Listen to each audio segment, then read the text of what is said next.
आइए सुनते हैं आज की कहानी चतुर पत्नी। एक गांव में एक धार्मिक और उदार ब्राह्मण रहता था।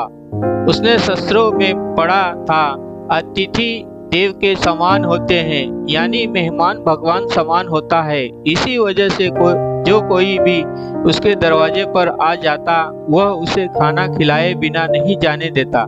जैसे जैसे उसका अतिथि सत्कार बढ़ता जा रहा था, उसकी पत्नी का क्रोध भी बढ़ता जा रहा था। मेहमानबाजी के चलते उसे अक्सर भूखा रह जाना पड़ता था। एक दिन ब्राह्मण की पत्नी खाना बनाकर पति का इंतजार कर रही थी। ब्राह्मण बढ़ाया तो सही, पर हाथ में मेहमान भी ले आया। उसने बड़े आदर से बैठाया और पत्नी से बोला, मैं अभी स्नान करके आता हूँ, तुम तैयारी रखना, आज ब्रह्मांडी की सहन शक्ति का अंत हो गया। उसने तुरंत एक उपाय सोचा। वो कहा गई जहाँ मेहमान बैठा था, वहां उसने अपने मायके से लाए हुए मुसल की रखा। उसके चारों ओर सुंदर रंगोली बनाई और घुटनों के बल बैठकर मुसल को नमस्कार किया। मेहमान भौचक्का सा सब कुछ देख रहा था।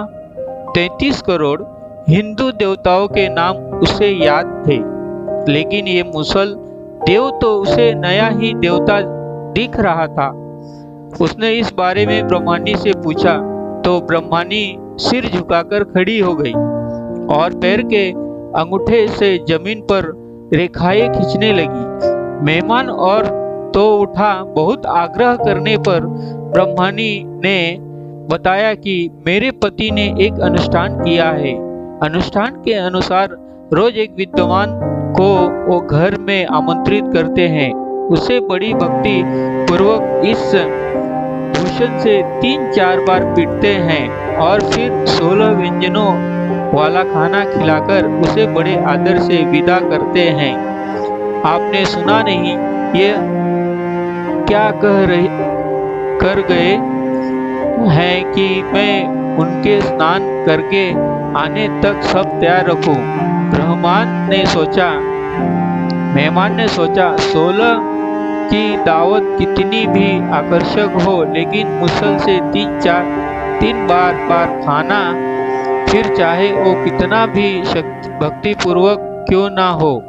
बाप रे, मेहमान तो अपनी जान बचाकर भागने लगा। इतने में ब्राह्मण स्नान कर लौटा। मेहमान को कमरे में नहीं पाया तो उसने पत्नी से पूछा। पत्नी सिर झुकाकर खड़ी हो गई। ब्राह्मण को कुछ शक हुआ। उसने झपटकर पूछा तो पत्नी ने कहा, जी बात ये है कि आपके मेहमान ने कोई अनुष्ठान किया है, उसके लिए वो ये मुसल घर ले जाना चाहते थे, पर मैं भला ये मुसल कैसे दे दूं?